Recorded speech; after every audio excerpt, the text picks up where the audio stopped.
بعض اوقات ہم کسی چیز کے خلاف لڑنے یا مزاحمت کرنے میں اتنے مگن ہو جاتے ہیں کہ ہمیں اندازہ ہی نہیں ہوتا کہ ہم اپنی ہی توانائی ختم کر رہے ہوتے ہیں۔ یہ اس وقت ہوتا ہے جب ہم کسی جد و جہد میں حد سے زیادہ مشغول ہو جاتے ہیں، بغیر یہ سمجھے کہ آیا یہ جد و جہد ہمارے لیے فائدہ مند بھی ہے یا نہیں۔ اور یہ بات زندگی کے مختلف پہلوؤں پر لاگو ہو سکتی ہے، جیسا کہ کوئی شخص سخت محنت کر کے خود کو ختم کر رہا ہو، دن رات لگا ہو،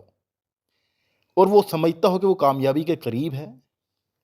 لیکن ریزلٹس میں دیکھا جائے تو اس کو کوئی کامیابی نہیں، بلکہ وہ خود کو جو ہے وہ ضائع کر رہا ہوتا ہے۔ تو جب بھی اس طرح کا دیکھیں کہ بھئی آپ کوئی بھی کام جد و جہد کر رہے ہیں تو اس کے فیڈ بیک کے اوپر لازمی نظر رکھیں، اور کوئی نظریہ یا عقیدہ جسے بچانے کے لیے انسان اپنی ہی خوشیوں یا سکون کو قربان کر رہا ہوتا ہے، کہ آپ کے جو نظریات ہوتے ہیں، آپ کی جو رسومات ہوتی ہیں، آپ ان کو جو ہے اتنا زیادہ فوکس کر رہے ہوتے ہیں کہ آپ اپنی ہی خوشیوں کو قربان کر رہے ہوتے ہیں۔ ہاں، اللہ اور اللہ کے رسول کا حکم وہ الگ بات ہے، کیونکہ اس کو تو ہم باؤنڈ ہیں ان کے اوپر عمل کرنے کے لیے، لیکن جو ہمارے نظریات اپنے بنائے ہوتے ہیں، اپنی رسومات ہوتی ہیں، ان کو ہم جب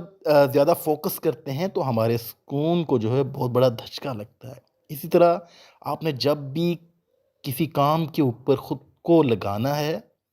یا کچھ بھی کرنا ہے زندگی میں، تو سب سے پہلے یہ دیکھیں کہ آپ ضائع ہوں گے یا فائدہ مند ہوں گے۔ تو جب تک آپ اس کے اوپر نہیں اپنے پراپر انالیسس کرتے، اس وقت تک اپنے آپ کو کسی بھی کام میں مت جھونکیں۔ یہ اپنے آپ کو کہیں ہمیشہ بھی کھپانے سے پہلے سیکھ کر آگے یہ بڑھنے کی ضرور کوشش سوچیں کریں کہیں آپ کو اور ضائع اپنے تو نہیں کر رہے۔ ٹائم کو مینج کریں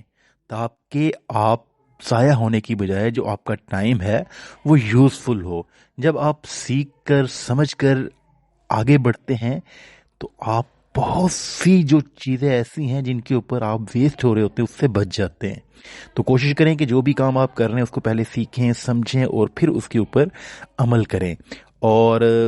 اپنے انالیسس ضرور کریں، کیونکہ یہ جو ٹائم ہوتا ہے نا اس کا کوئی نعم البدل نہیں ہوتا۔ جو آج کا دن ہے اگر وہ آج کا دن گزر گیا تو وہ دن کبھی بھی واپس نہیں آئے گا۔ تو اس لیے اپنے ہر دن کو، اپنے ہر گھنٹے کو اس کو دیکھیں کہیں آپ غلط جگہ پہ انویسٹ تو نہیں کر رہے، کیونکہ آپ کا ٹائم بہت قیمتی ہے، اس کو ضائع نہیں کرنا۔ اور آپ کی انرجی وہ کہیں غلط جگہ پہ یوز تو نہیں ہو رہی، آپ کی ایموشنز کسی غلط جگہ پہ یوز تو نہیں ہو رہی۔ آپ ہمیشہ اس وقت ہی اپنے آپ کو پرسکون رکھ پائیں گے جب آپ صحیح وے کو چوز کریں گے۔ ہر معاملے میں، زندگی کے ہر پہلو میں آپ یہ دیکھیں گے کہ آپ جون سا بھی راستہ چوز کر رہے ہیں وہ صحیح ہے یا نہیں، اس کا فائدہ آپ کو کیا ہے، اس کا نقصان کیا ہے۔ تو ان باتوں کے اوپر جب آپ عمل کریں گے تو انشاءاللہ آپ جو ہے ایک پرسکون زندگی بھی گزاریں گے اور اپنے آپ کو ویسٹ ہونے سے بھی بچائیں گے۔ شکریہ۔